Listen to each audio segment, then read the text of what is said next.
left it and came and crouched in front of him. Cole did not raise his eyes to look at him. He merely kept reading.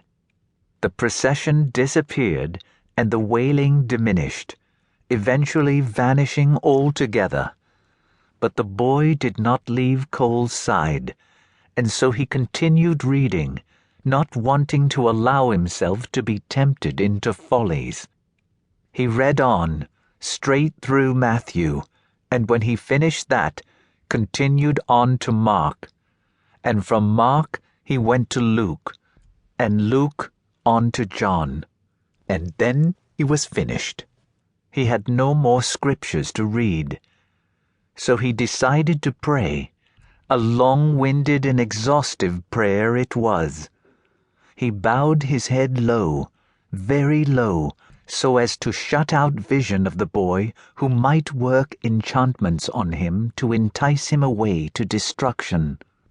When he finished his prayer, he opened his eyes and looked around. The boy was still there. "I have marked all that you have read," the boy said. "Tell me, is there any hope of forgiveness in those words for my people?" Cole spoke kindly but cautiously to him, fearing to be drawn into an enchantment. He said that there wasn't mention of salvation for any but the sinful sons of Adam. Hearing this, the boy became disconsolate, and he picked up the wailing that he had laid down earlier and plunged himself into the sea. Chapter 1. The Dragon Changed Everything. 1. It is a golf hotel in Galashiels, just over the border. Gentle green slopes of the Scottish lowlands stretched into the distance, the pale, patchy greens only interrupted by an occasional blob of yellow. They had driven through the day in the police cruiser, arriving at about 6 in the evening. Alex and Etchebrit took turns driving. Freya drifted in and out of sleep, still exhausted from her ordeal. Daniel, next to her, gripped the door handle next to him so tightly it was as if he were the only thing holding it in place. Freya would look across to him in the moments when she awoke, and although his eyes were closed, he didn't seem to be sleeping. They had taken 2 twin rooms. Daniel and Freya shared one and promptly fell asleep again. And now, on the restaurant's terrace, after a hearty meal of meat, potatoes, and gravy, they were listening to Alex talk about dragons. "It really did. I mean it. The dragon changed everything." Alex paused to let this sink in.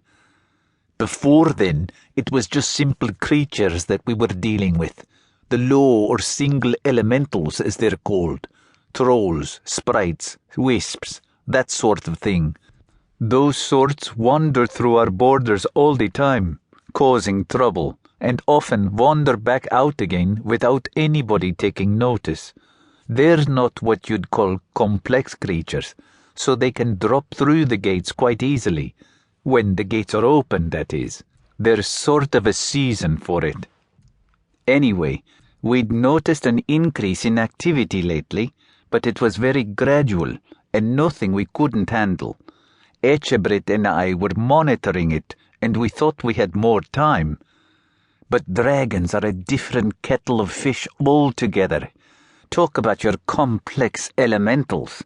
There are actually many types of elements all layered together, wrapped up in one. And smart, so smart." He sat back, shaking his head. "Something like that doesn't just drop in from one world to another.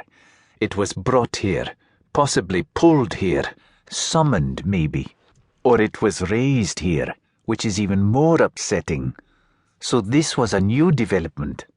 Its arrival was no accident or chance circumstance. It was pretty much a declaration of war." "By who?" Daniel asked. "That's a good question."